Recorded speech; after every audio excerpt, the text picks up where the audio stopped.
Abra sua Bíblia no livro de Colossenses. Nós estamos aí, iniciamos, os estudos desta carta, tão preciosa para os nossos dias. Eu fico encantada com a Bíblia, porque, além da sua veracidade, da sua atualidade, os temas da Bíblia, eles são sempre tão atuais. E nós estamos aí estudando esta epístola.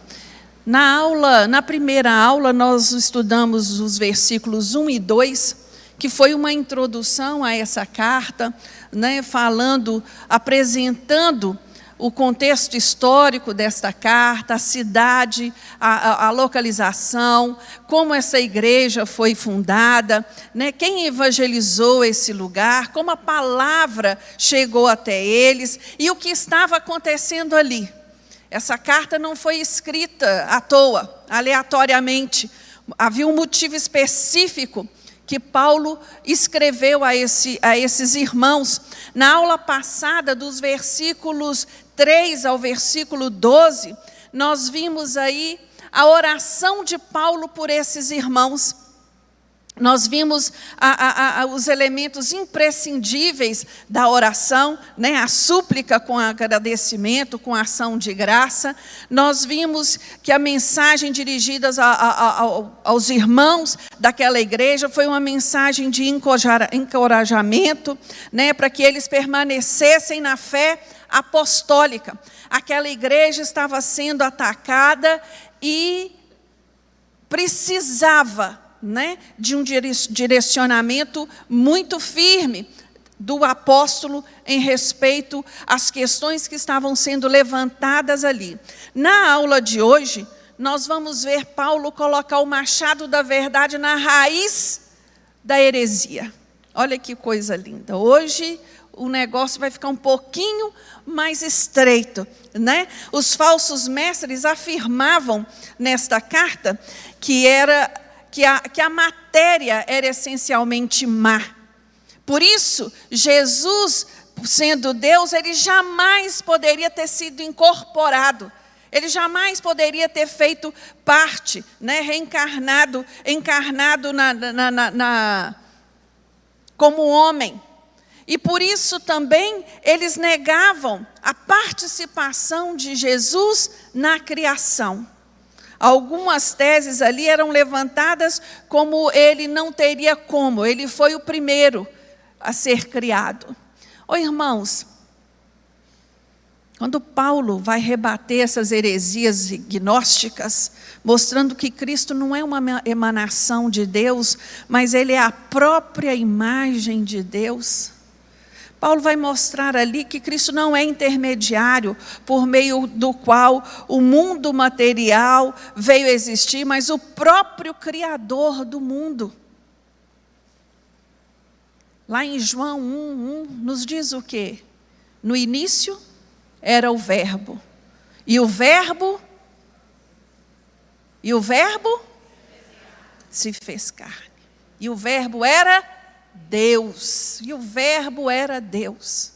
Nós não temos dúvidas da participação de Jesus nesta obra, e hoje nós vamos ver isso novamente, Cristo não é um espírito iluminado que veio conduzir o homem a Deus através do conhecimento, que era uma das teorias gnósticas, e que esses falsos mestres de Colossos, até hoje, nós temos aí algumas heresias nesta área. Quando nós olhamos ao nosso redor, nós vemos os muçulmanos negando a preeminência de Cristo e dizendo que ele foi mais um profeta. Quando nós olhamos para os espíritas, eles dizem que Jesus foi um espírito iluminado.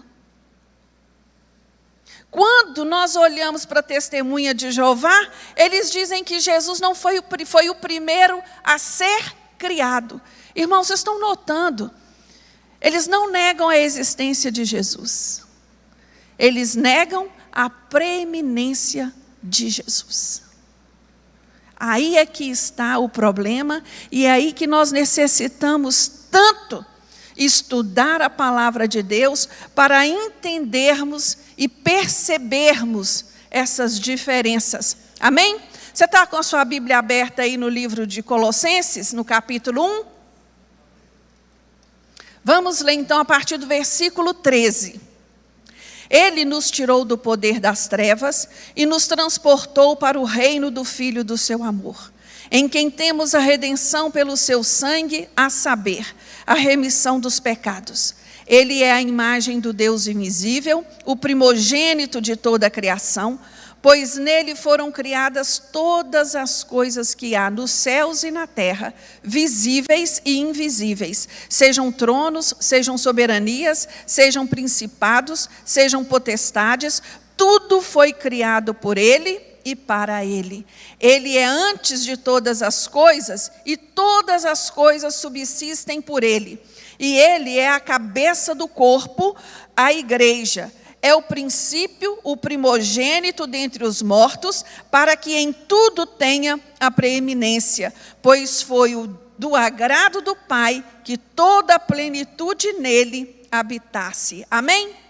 De olhos assim sentado como você está, fecha seus olhos agora, fala com o Senhor, pede a Ele para nos ajudar, nos dar clareza nesse estudo, trazer luz ao nosso entendimento, que nada fique obscuro para nós diante da Tua palavra. Senhor meu Deus, nós Te louvamos, Deus, por estarmos aqui, Senhor, reunidos na Tua presença.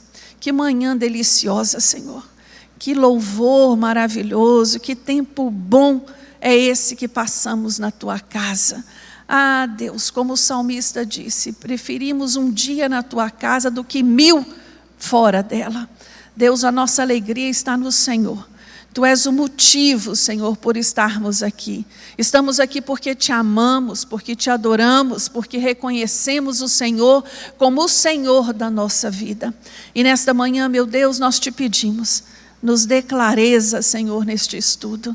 Ah, Deus, que toda dúvida, que toda sombra de dúvida caia por terra no nome de Jesus e que o Teu Santo Espírito venha nos dar entendimento da Tua palavra.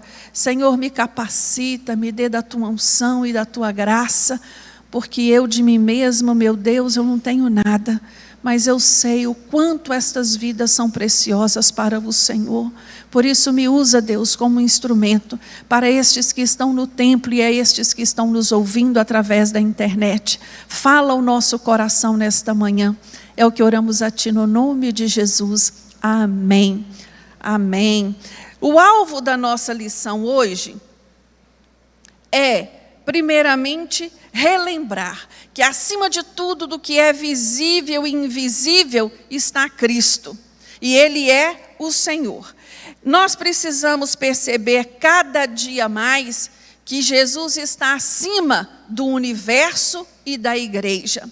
Outro dia eu vi, e isso é muito importante, isso está impregnado em nós, porque outro dia eu vi o depoimento de um líder religioso muito conceituado, né, muito respeitado, dizendo que a liturgia, a sacristia, não é a sacristia, esqueci o nome que ele usou, estava acima da Bíblia, estava acima da palavra.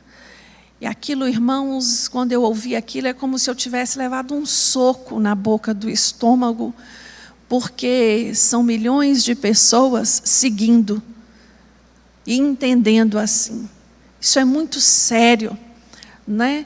É muito grave. Nós temos que ter esta convicção dentro de nós para nós defendermos a nossa fé, não com grito, não com hostilidade, mas com sabedoria, com argumento, com conhecimento bíblico, né, para ensinar aqueles nossos irmãos que estão ainda cegos na sua fé.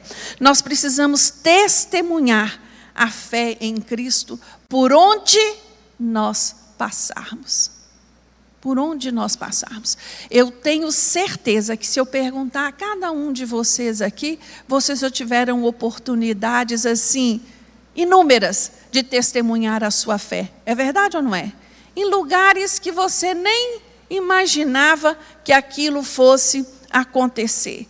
Eu já testemunhei da minha fé na estação esperando um trem. Eu já testemunhei minha fé numa sala de recepção de um consultório médico. Em inúmeros lugares. Já testemunhei minha fé dentro de uma UTI. Fui fazer uma visita para uma pessoa, naquilo que eu estou orando, alguém ouviu e veio e pediu. A gente tem que ter isso em nós, a certeza de que quando aparecer a oportunidade, eu não vou desperdiçá-la. Né? E é isso que a aula de hoje, ela vem nos trazer. E eu espero em Deus, né, que você compreenda e estabeleça, né, esse princípio para a sua vida. Nós vamos começar aqui falando da obra da redenção de Cristo. Essa obra, Paulo procurou ensinar, né, aos seus leitores, incluindo a nós, que esta obra ela tem características e prerrogativas só de Jesus. Deus, quando Ele envia o seu Filho, né, o Filho do seu amor, não foi isso que nós lemos no texto? O Filho do seu amor, gente, que expressão mais linda!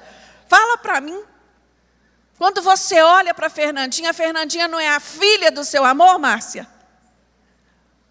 Filho do seu amor. Deus envia Jesus, né, com o objetivo de quê? De nos redimir, de nos alcançar. Esta obra de redenção tem sido atacada desde o início da igreja primitiva, irmãos. Nós não podemos ter dúvida. E esse ataque chega aqui, nesta igreja. Uma distorção da verdade. Irmãos, uma coisa nós temos que ter em mente. Seja uma vírgula, seja um ponto, seja um acento acrescentado nesta verdade, é mentira. Não adianta eu dizer toda a verdade bíblica e torcer o final e mudar o princípio. É mentira. A Bíblia, ela se explica por si só. Então eu não posso compactuar em ouvir e ficar calado diante de situações que não condizem com a Bíblia. Eu já ouvi muita gente falar assim, porque lá na Bíblia está escrito isso, isso e isso, ditado popular. E eu pergunto, aonde está isso na Bíblia que eu nunca vi? Onde isso está escrito? Porque não conhece. Outro dia uma pessoa muito próxima me disse que não lê a Bíblia porque ninguém entende a Bíblia. Então que não é para ler. Irmãos, você já parou para pensar o quanto você é privilegiado por pertencer a uma igreja que tira um tempo para ensinar a Bíblia? Você parou para pensar nisso, irmão? Isso que nós estamos fazendo aqui e fazemos todos os domingos de manhã é o quê? Aprender a Bíblia, aprender a palavra, entender, aplicar, porque não basta apenas ouvir, eu preciso também aplicar na minha vida. E é isso que nós fazemos, para que ninguém fique aí enganado e nem seja levado por nenhum vento de doutrina. Então vamos começar por esse versículo que nós temos transcritos. Vamos ler juntos? Deus nos tirou do poder das trevas e nos transportou para o reino do Filho do seu amor, em quem temos a redenção pelo sangue, a saber, a remissão dos pecados. Amém? Então a obra redentora do Senhor, neste único versículo aqui, nesses dois versículos, 13 e 14, Paulo, em poucas palavras, ele vai descrever a obra realizada por Jesus na nossa vida, né? Ele vai destacar aqui 3 grandes verdades. Qual é a primeira delas? Ele nos libertou. Ele nos libertou do quê, irmãos? Do domínio do império das trevas. Quando nós pensamos em trevas, trevas é o quê?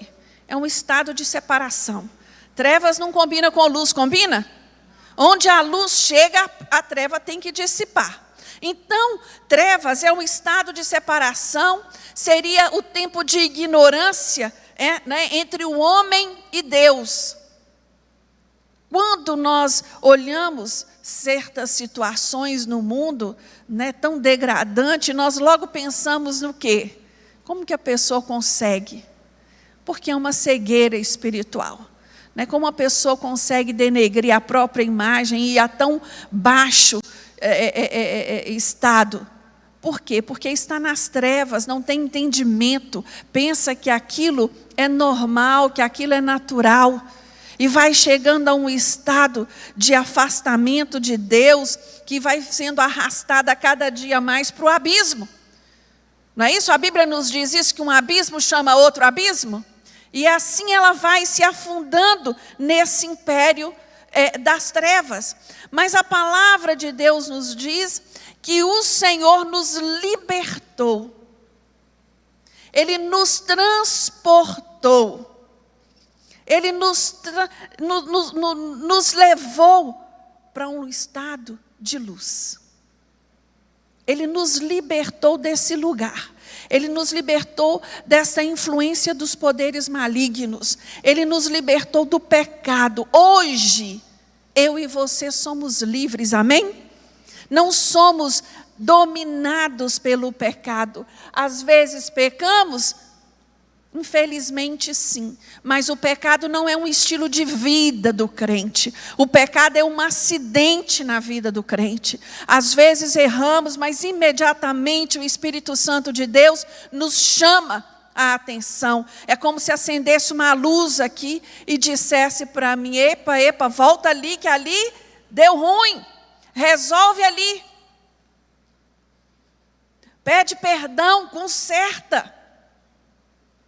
O crente, ele não consegue viver no pecado.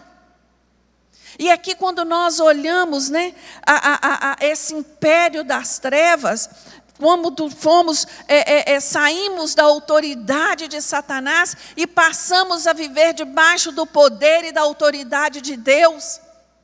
Tem um texto que Paulo vai escrever lá em Atos capítulo 26, 18, ele está diante do rei Agripa, sendo acusado pelos os sacerdotes daquela época, e o rei Agripa fala para ele assim: eu vou te dar a oportunidade de você se defender agora.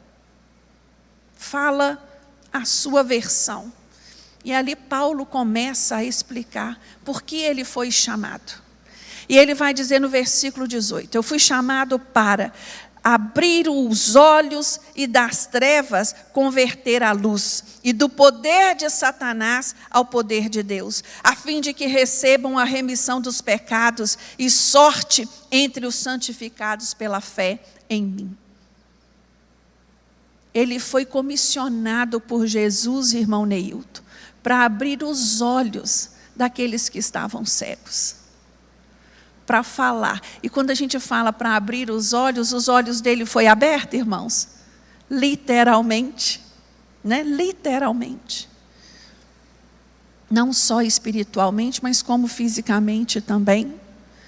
Então, Paulo está dizendo para estes irmãos e dizendo a mim: olha, nunca esqueça quem foi que te libertou. E nem do que ele te libertou. Nem do que ele te libertou. Não sei quantos de vocês estavam aqui quarta-feira retrasada. A pastora Georgia trouxe uma palavra sobre pecado e ela fez uma colocação lindíssima de que Davi não tombou nos campos de batalhas, mas tombou aonde, irmãos? Na cama de Batseba. Salomão não tombou também diante dos seus inimigos. Salomão caiu e foi vencido aonde? No colo de uma mulher. Então são coisas que você para pensar e pensa: meu Deus, né? Nós não podemos brincar com o pecado, porque ele existe, esse império das trevas existe, né? Ele é um império mau, em ação no mundo, ele atua, é uma realidade concreta, né? Ele é um reino de rebelião constante contra Deus. Ele odeia a mim e a você. Não pense que você passa despercebido a este império. Você não passa, porque você traz a marca do sangue de Jesus. E aonde você vai, você é identificado como lavado e remido do Senhor. Você pode dar um glória a Deus por isso, irmãos?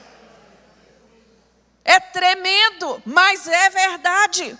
O homem, ele não tem poder de se libertar deste império por si mesmo, pela sua própria força, pelo seu próprio conhecimento, pelo seu próprio intelectual. Esse processo de libertação só é possível através de quem? De Jesus. Só é possível através de Jesus. Isso tem que estar muito claro. Não é por merecimento, é por misericórdia, é por amor, amor que nós não temos condição de dimensionar. Nós pensamos, imaginamos, até comparamos o amor de Deus com o nosso amor em respeito aos nossos filhos, ou em respeito aos nossos pais, mas nada se compara ao amor de Deus por nós e pelo que Ele fez por nós através do seu Filho. Amém? Segunda coisa que Paulo deixa claro nesses 2 versículos que nós acabamos de ler, que nós fomos o quê? Nós fomos transportados, quer dizer, nós fomos tirados de um lugar e levados para outro. A palavra de Deus nos diz que Deus nos transportou para o reino do seu Filho amado. Ah, que coisa linda! É um estado, meus irmãos. Nós fomos libertos do domínio das trevas, do domínio do pecado, para agora regozijarmos na presença de Deus, para desfrutarmos, né, da glória de Deus. Irmãos, o domínio das trevas implica servidão, revolta e impotência. Mas o domínio do Filho amado de Deus é o reino da liberdade e do amor. Hoje, mais cedo, eu estava conversando com a diaconisa Lili, e nós estávamos falando da feijoada. Feijoada é semana que vem. E eu estava falando com ela que uma das coisas que mais me chama a atenção é o movimento do número de pessoas comprometidas com essa ação em prol do reino, em prol ao próximo. Só a igreja do Senhor faz essas coisas, é capaz de envolver um grupo tão grande neste propósito, de ajudar, de levantar a bandeira do Senhor, de fazer com que o outro seja alcançado pelo seu amor. Ah, irmãos, isso é maravilhoso. Isso é maravilhoso, porque nós estamos em que reino? Da liberdade e do amor. Da liberdade e do amor. Deus não apenas nos tirou do reino da morte, como também nos transportou para dentro do reino da luz. Aleluias por isso. Louvado seja o Senhor. Houve, irmãos, uma transferência, uma mudança. Deixamos de ser escravos para sermos libertos, né? Deixamos de ser condenados para recebermos o perdão. Deixamos de estar debaixo da influência do poder de Satanás para estarmos debaixo do poder de Deus. Não somos mais escravos, somos livres. Às vezes o mundo lá fora pensa que o crente ele não pode nada, por isso o crente ele é um escravo. Não, é um conceito errado. O crente ele é tão livre, que ele é livre para dizer não ao pecado. ele é livre para dizer não ao alcoolismo, ele é livre para dizer não à prostituição, ele é livre, ele tem entendimento, ele tem esclarecimento. A luz, o reino da luz deu a ele essa capacitação de não viver mais enganado. Enganado. Porque uma pessoa, irmãos, dominada por estes vícios e outros, que são uma lista que tem aí, vivem uma vida de escravidão. É muito triste. Eu estive na Missão Vida sexta-feira, e tem um rapaz lá que está interno lá já tem um tempo, e ele já veio umas 2 vezes aqui nos ajudar, e ele falou comigo assim: ô pastora, a senhora já viu a minha foto de quando eu cheguei aqui? Menino novo, bonito. Falei, não. Aí o Flávio estava perto, o Flávio, deixa eu mostrar a senhora. Ô irmãos, irreconhecível. Não dá para dizer que aquela pessoa daquela foto é a mesma de hoje. Irreconhecível.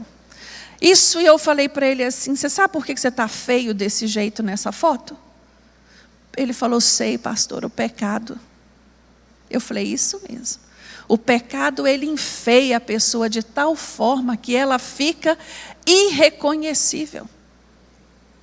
E graças a Deus, porque Deus nos libertou, nos tirou deste lugar de trevas, nos transportou para o reino do Filho do seu amor. Aleluias. Terceira coisa que Paulo deixa claro para mim e para você aqui, nesse texto, que nós fomos redimidos. Deus nos redimiu por meio do seu Filho. Em Cristo nós temos a redenção. O sacrifício de Jesus ali na cruz do Calvário, ele foi completo. Hoje nós não precisamos nos sacrificar nenhum sacrifício de sangue, nem de outro, para ninguém. Porque o sacrifício de Jesus foi completo. Ele nos fez livres do pecado. Ele pagou a nossa cédula. Lá em 1 Pedro 1, de 18 a 19, nos diz assim: olha, sabendo que não foi com coisas perecíveis, como prata ou ouro, que fostes resgatados da vossa vã maneira de viver, a qual por tradição recebeste dos vossos pais, mas com precioso sangue de Cristo, como de um cordeiro sem defeito e sem mácula. Ah, como Pedro vai na chave da questão. Quantas pessoas não abrem o seu coração para Cristo por causa disto aqui? Tradição dos vossos pais. Ah, meu pai era, minha mãe era, eu também sou. Ah, porque o meu pai é, minha mãe é, meu avô é, eu tenho receio de magoá-los e entristecê-los. Ah, irmãos, Jesus veio cancelar a nossa dívida de pecado. E isso é um preço muito alto. Nós não podemos impedir a ação do Senhor em nossa vida por tradições. Isso não. Hoje, nós somos propriedade exclusiva do Senhor. Deus nos comprou. Nós somos propriedade dele. Ele pagou esse preço tão alto, enviando o seu próprio Filho. Irmãos, a obra de salvação, de redenção, implica em pelo menos 2 pontos que eu gostaria de falar com você. 2 pontos cruciais para a minha vida e para a sua vida. A obra de redenção, a salvação, ela implica uma mudança radical de domínio sobre a nossa vida. Antes, nós estávamos no império das trevas, acorrentados pelo pecado. Agora nós somos livres.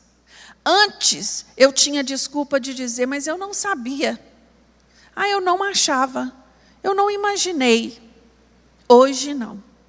Hoje nós temos entendimento, hoje nós somos livres, nós temos outro dono, nós servimos a outro Senhor e nós andamos de acordo com a regra desse Senhor.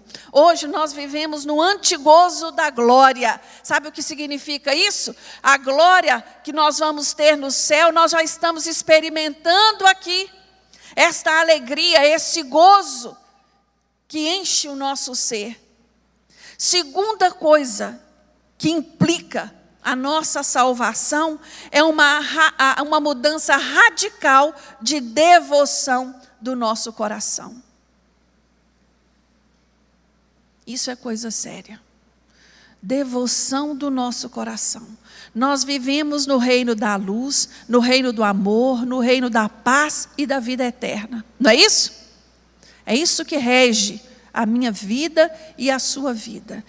Esta devoção, ela tem que estar clara no meu dia a dia, nas minhas práticas, nos meus relacionamentos, no meu modo de viver, no meu modo de falar. Esta redenção, esta salvação, ela tem que implicar numa mudança radical, irmãos. Existem situações que não cabe mais à minha vida e à sua vida. Esses dias eu vi o depoimento de uma moça, um testemunho de uma moça, e ela falando sobre o porquê que ela não faz isso, o porquê que ela não faz aquilo, sendo questionada. E ela deu um exemplo muito interessante. Ela deu um exemplo de quando o príncipe William e seu irmão estavam nos Alpes com a sua mãe. E o seu irmão, mais novo, não sabia esquiar. E os paparazzis já estavam ali, cercando tudo, aguardando eles saírem. Aí o irmão mais velho falou para o instrutor: não, nós não vamos esquiar. Não, mas o que tem? Não tem problema nenhum, todos caem, é uma brincadeira, não tem problema nenhum. E aí esse menino disse assim: não tem problema nenhum, mas para mim tem, porque eu vou humilhar minha família, eu vou envergonhar a minha família, por isso nós não vamos. Qual o pecado que há em esquiar e cair? Nenhum. Nenhum. Paulo vai dizer isso com muita clareza. Qual o pecado que há em comer carne? Nenhum. Mas se isso envergonhar minha família é o quê, irmãos? Minha família é cristã. Se isso envergonhar minha igreja, se isso envergonhar minha família, eu não faço. Isso implica mudança radical de quê? De devoção do coração. Vocês estão entendendo a dimensão, irmãos? Para o reino ao qual vocês foram levados? Mudança radical. Eu posso ouvir um glória a Deus? Amém, amém. Vocês estão aqui comigo, né? Estão me acompanhando. Agora Paulo vai falar da preeminência do Redentor. Quem é Jesus? O que significa, né? Aqui Paulo vai refutar a teoria da evolução natural, né? Darwin, ele em seu livro, em 1859, ele vai dizer o quê? Ele vai atestar o quê? Que a natureza foi evoluindo, a matéria foi evoluindo até chegar onde nós chegamos. Se você pegar esse livro tem mais de 800 vezes repetido a palavra supor. A ciência não comprova nenhuma dessas teorias. São suposições. Eu falo sempre que tem que ter mais fé para acreditar nessa teoria do que na Bíblia. Porque é assustador. Paulo, ele vai refutar a evolução teísta. A revolução teísta, ela surgiu em 1900 e um pouquinho por um cientista por não encontrar respostas em determinados assuntos, ele decide crer em Deus. Só que ele quer unir uma teoria com a outra. E isso não existe. Isto é negar a autoridade de Deus, a criação da terra, a criação do homem como foi. E existem teorias que desejam refutar a perenidade da matéria, como se a matéria fosse perpétua. Se ela fosse imortal, ela vai só se transformando. Ela vai só se transformando. Ah, irmãos, nós sabemos que a matéria não é eterna. De onde veio, para onde ela vai voltar, né? Quem é eterno é quem? Jesus. Quem é eterno é Deus. E o nosso espírito, né, na eternidade, seja no céu ou no inferno.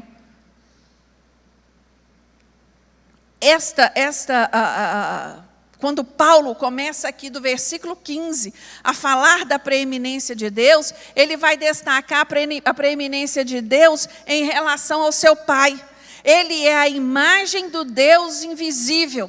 Lá em João 14, 9, Jesus vai declarar assim, olha, quem me vê a mim, vê quem? Vê o Pai. Olha que coisa linda. Jesus, ele veio mostrar para nós, né? Quem é Jesus? Quem é Deus? Nosso conhecimento de Deus tem que passar pelo nosso conhecimento de Cristo. A parte de Cristo nós não temos condição de conhecer Deus. E isso é muito importante, porque muitas pessoas têm reduzido Jesus ao nível de mero homem. Ou então, às vezes, de mero profeta. Mas nós que queremos nos relacionar com Deus, nós olhamos para Jesus e prestamos atenção naquilo que agrada a Jesus e aquilo que desagrada a Jesus.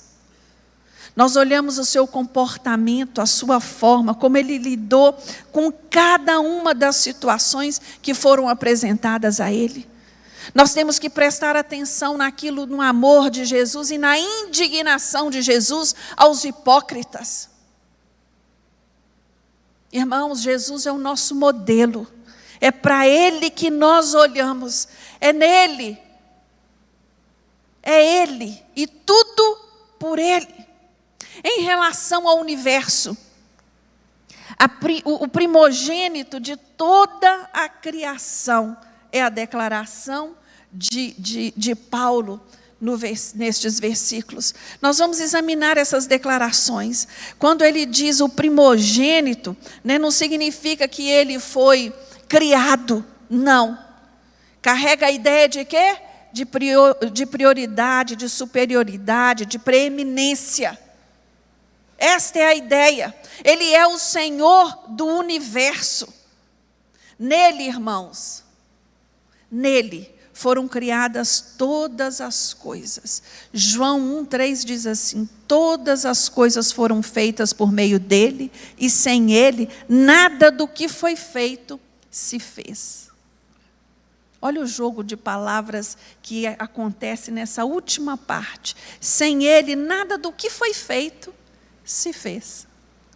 Se não houvesse o verbo presente, nada existiria. É a presença dele, a atuação dele ali. Tudo foi criado por meio dele. Cristo, ele é o agente. Ele é o agente pelo qual todas as coisas vieram a ser formadas. Tudo foi feito para ele. Ele é antes de todas as coisas.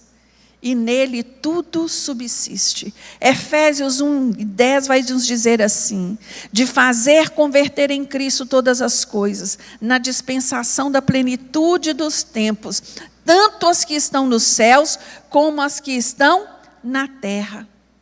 A finalidade, a totalidade do universo encontra-se em quem? Em Cristo Jesus. Em Cristo Jesus. Todas as coisas, irmãos, quer dizer que não há exceção de pessoas. Não há exceção de nada. De nada. Às vezes olhamos para as tragédias que acontecem à nossa volta e chegamos até a pensar, mas aonde está Deus? Deus está no controle de todas as coisas. No controle de todas as coisas, seja nos céus, seja na terra, aonde for, Deus está no controle. E tudo o que acontece, acontece debaixo da permissão de Deus. Nada, não pense você, nada foge do controle do Senhor.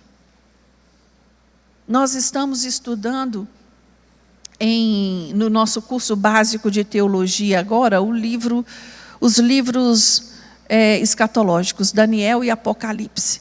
Quando você estuda Daniel, você fica fascinado porque você vai vendo que nada fugiu do controle de Deus. Todas as profecias sendo cumpridas, uma a uma, no seu tempo certo. Isso é maravilhoso demais para nós, não é? E é isso que que Paulo está dizendo àqueles crentes e a nós também. Deus continua no controle de todas as coisas. E agora Paulo vai apresentar a relação de Deus com a igreja. Quem é Cristo em relação à igreja, irmãos? Quem é? Primeira coisa, ele é o cabeça do corpo, que é a igreja. O corpo físico funciona de acordo com a direção de quem? Da cabeça. A cabeça olha, vocês viram aqui? E o corpo vira. E assim nós vamos. Nós seguimos a direção da cabeça. E a igreja ela é movida pelo cabeça, que é Cristo. A igreja deve ser sujeita a Cristo. A glória da igreja é de quem? De Cristo. Tudo que é feito na igreja é para a honra e glória do nome de quem? De Cristo. De Cristo. Ele é o princípio e o primogênito nos mortos. Efésios 1:4 vai nos dizer assim: como também nos elegeu nele, antes da fundação do mundo, para que fôssemos santos e irrepreensíveis diante dele em amor. As razões da sua autoridade suprema estão aí, irmãos. Na sua ressurreição, né? Primogênito de entre os mortos. A ressurreição de Cristo é um dos pilares da nossa fé.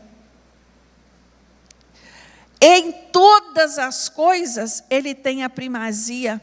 Jesus ocupa o primeiro lugar em tudo, na criação e também na igreja. Nós não viemos aqui, nós não nos reunimos aqui para encontrar com A ou B, para ver a cara do pastor X ou pastor Y, para ouvir a pregação de um que eu gosto mais ou de outro que eu não gosto, eu não venho, não. Nós nos reunimos aqui porque sabemos que há um encontro marcado com Cristo, neste lugar, todas as vezes que nos encontramos aqui. Amém? Você tem dúvida disso, irmão? Todas as vezes que nos reunimos aqui, nós temos um encontro marcado com o Senhor. Nele reside a plenitude da divindade. Tudo quanto Deus é, habita em Cristo. Olha que afirmação mais linda. Toda a plenitude, toda a divindade, todos os seus atributos divinos residem em Cristo, né? E agora, Cristo, ele vai nos suprir quanto igreja, através do seu poder, e nos dar a oportunidade de experimentar, né, o seu poder, o poder da sua palavra. Uma palavra que é viva, uma palavra que é eficaz, uma palavra que alcança o mais íntimo, né, do nosso ser, que penetra lá dentro de nós e traz à luz situações que estavam talvez escondidas até nós mesmos. Questões que talvez nós mesmos estávamos tendo dificuldade. Esta é a palavra de Deus.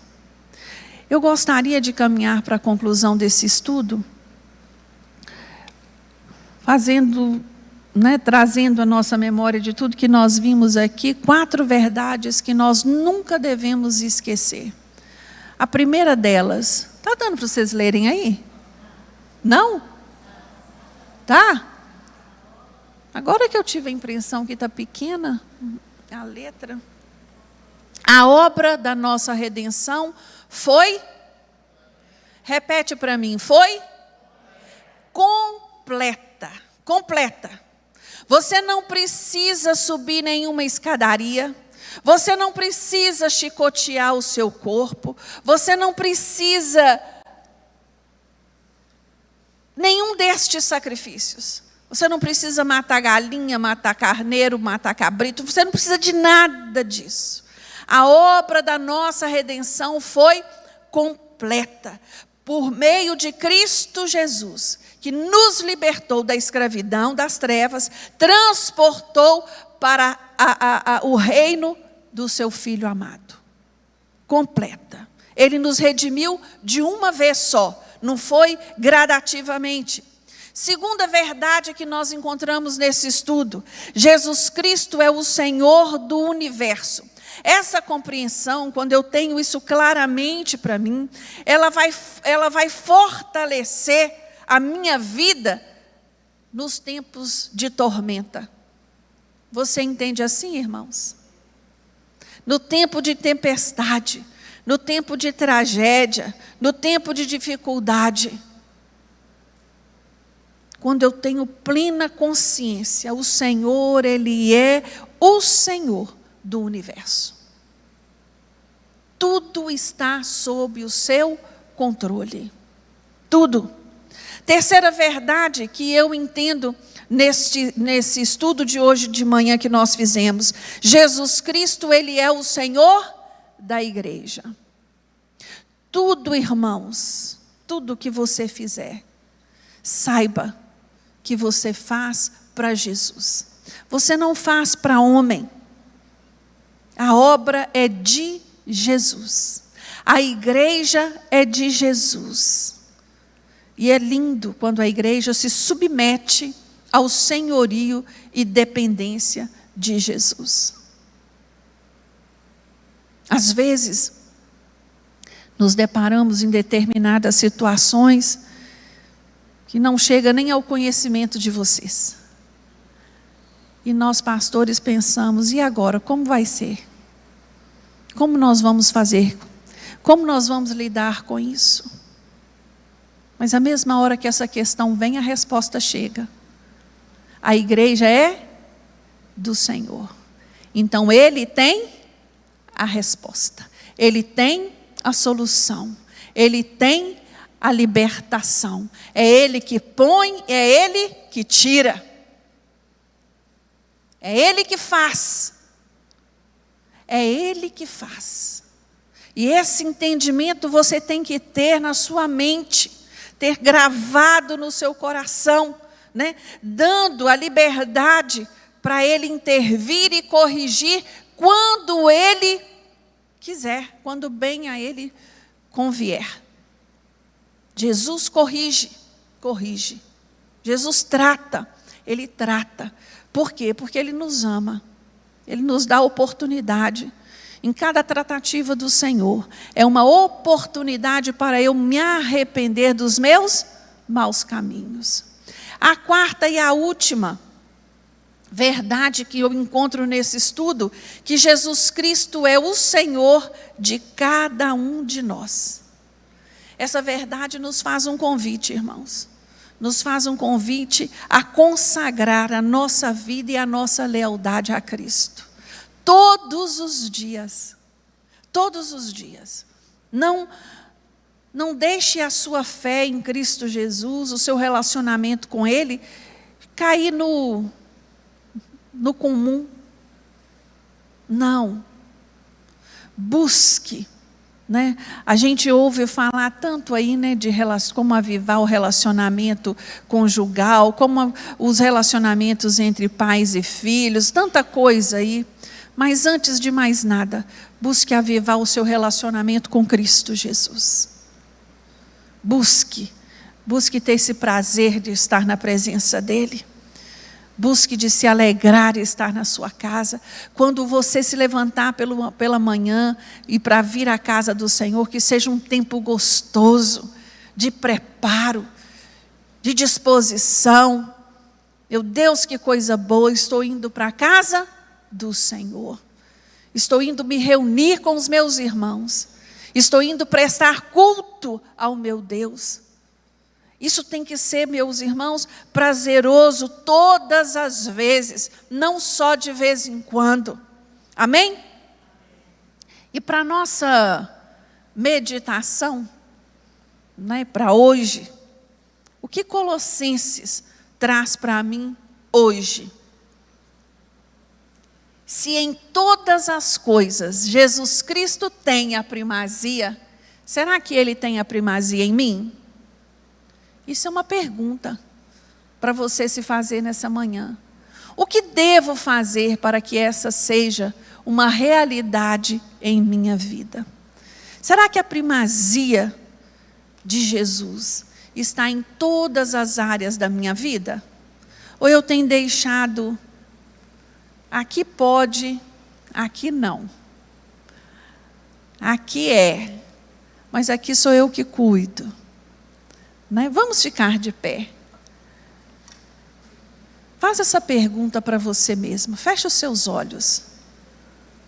Pergunta a você mesmo. Jesus tem sido a primazia, Ele tem tido a primazia na minha vida? Ele é o primeiro em tudo que eu vou fazer? Tem alguma coisa que precisa ser mudado em mim? Tem alguma área da minha vida em que Ele precisa ter primazia? Que eu ainda não dei? Eu dei primazia ao Senhor à minha vida financeira? Eu tenho dado primazia ao Senhor na minha vida de oração? Eu tenho dado a primazia ao Senhor no meu compromisso em conhecer a sua palavra e crescer em conhecer cada dia mais? Deus tem tido primazia na minha vida familiar? Na minha casa Ele é presente? Deus tem sido primazia na minha maneira de falar, na minha maneira de agir? Eu tenho testemunhado que Jesus é o Senhor da minha vida, por onde eu tenho ido? As pessoas são capazes de olhar para mim e reconhecer que eu sou um servo do Senhor? Irmãos, hoje Colossenses quer dizer isso para nós nesta manhã. Como eu tenho, onde eu tenho colocado Jesus na minha vida? Em primeiro lugar? Em segundo, terceiro, quarto, não sei? Hoje é dia de mudança. Hoje é dia de trazer Jesus para a sua preeminência, o lugar onde Ele tem que estar, o primeiro na minha vida. Senhor, meu Deus, é maravilhoso, Deus, olhar para a Tua palavra, escrita há tanto tempo atrás, mas dizendo a nós os dias de hoje aquilo que nós precisamos saber. Nós sabemos que o mundo evoluiu, que a tecnologia evoluiu, que a ciência evoluiu, mas o homem continua o mesmo.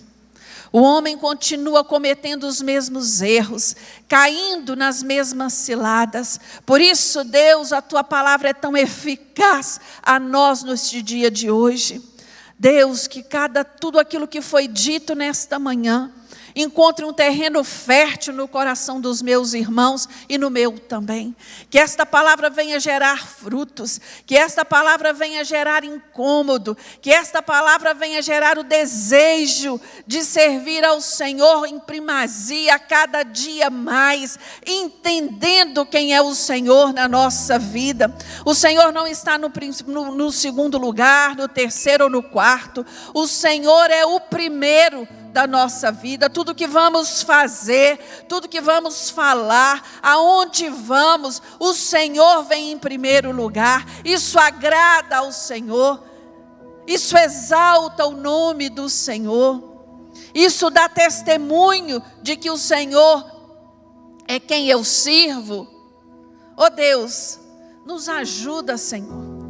Nos dá clareza. Ó Espírito Santo de Deus, eu te peço nesta manhã, capacite cada um dos meus irmãos nesta jornada, nesta caminhada, até que o Senhor venha nos buscar, que possamos estar com as nossas vestes limpas, imaculadas. Ah, Deus, que a nossa lamparina esteja cheia do teu azeite, que não estejamos dispersos por coisa nenhuma, mas que a todo tempo os nossos olhos voltados a Ti. Deus, muito obrigado. Obrigado porque o Senhor tem nos permitido fazer parte da igreja de Cristo. Obrigado, Senhor, porque o Senhor tem nos dado a oportunidade de sentar por um tempo e estudar a Tua palavra. Meu Deus, nós sabemos que nada do que fazemos para o Senhor é em vão. Por isso, meu Deus, abençoe os meus irmãos. Que neste dia de hoje seja um dia agradável na Tua presença. Nós vamos nos despedindo agora e vamos nos reunir em família para almoçar. Que tenhamos um almoço gostoso, um tempo gostoso com o nosso cônjuge, com os nossos filhos, com os nossos familiares. Ah, Deus, é o Senhor que proporciona estas coisas. Podemos, meu Deus, ir para qualquer lugar deste mundo, mas o melhor lugar é a Tua casa. O melhor lugar é estar na Tua presença. O melhor lugar é a Tua igreja. Aleluias. Muito obrigado, Deus, por este tempo com o Senhor. Amém. Que o amor de Deus, que a graça maravilhosa de Jesus e a presença e a doce comunhão do Santo Espírito seja com cada um dos meus irmãos, hoje e para sempre. Amém.